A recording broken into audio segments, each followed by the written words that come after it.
स्वागत है मित्रों हमारे चैनल दलित चेतना और दलित महिला कहानीकार में। पुस्तक की लेखिका हैं डॉक्टर सरोजनी वेडंगी। चलिए पुस्तक का आनंद लेते हैं।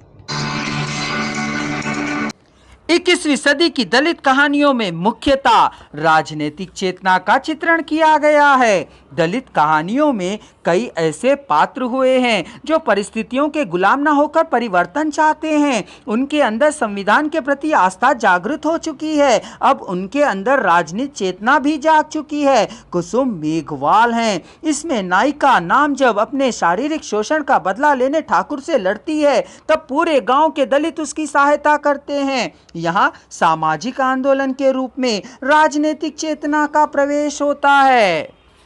मंगली कहानी की नायिका मंगली भी ठेकेदार की रिपोर्ट थाने में लिखाकर अपनी राजनीतिक चेतना का परिचय देती है। इसी प्रकार सिलिया, सुनीता, अंजू, सुषमा आदि ने सामाजिक चेतना के रूप में राजनीतिक चेतना को जागृत किया है। दलितों की पुरानी पीढ़ी इस नई पीढ़ी के साथ मिलकर नई जातीय चेतना को जगा चुकी है। दलितों में राजनीतिक और सामाजिक स्तर पर एकता कायम हुई है। राजनीतिक संघर्ष अब पूरी तरह से सामना कर चुका है। दलित अपने अधिकारों के प्रति सजग हो चुके हैं।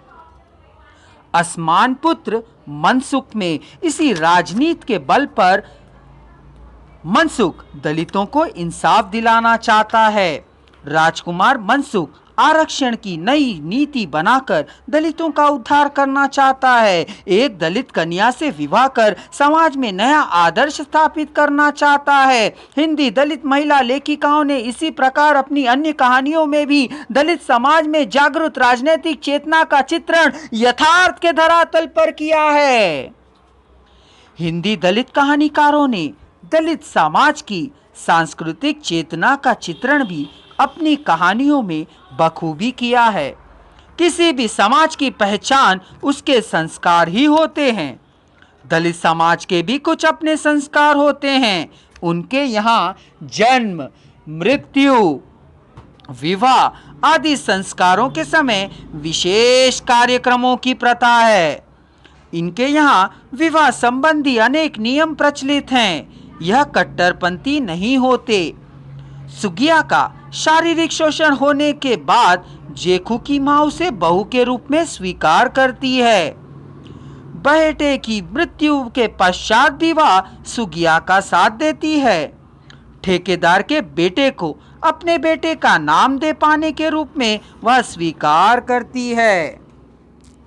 इसी प्रकार दलितों में सुअर पालने का रिवाज भी है। संघर्ष कहानी का शंकर इस रिवाज को बदलता है और अपनी नानी को सुअर पालने से मना करता है।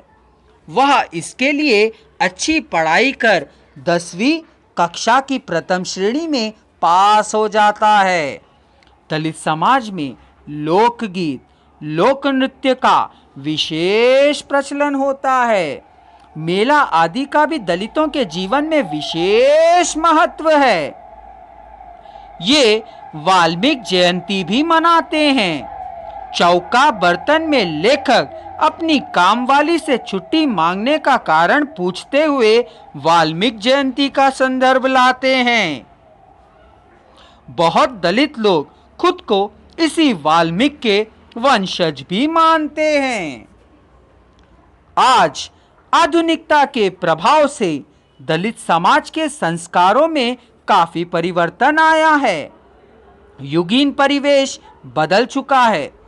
अब अस्पृश्यता की भावना का ह्रास होने लगा है। अंतरजातीय विवाह होने लगे हैं। संस्कारों का संक्रमण भी होने लगा है। अब यह संस्कार समाज के लिए अमूल्य निधि बन गए हैं। लोग अब सांस्कृतिक चेतना से प्रेरित हैं। अगर आप संपूर्ण वॉइस को एक ही साथ सुनना चाहते हैं तो डिस्क्रिप्शन बॉक्स में दिए जा रहे लिंक को क्लिक कर लीजिए। संपूर्ण पुस्तक की जानकारी प्राप्त करने के लिए चैनल को सब्सक्राइब करिए और अगला वीडियो देखिए।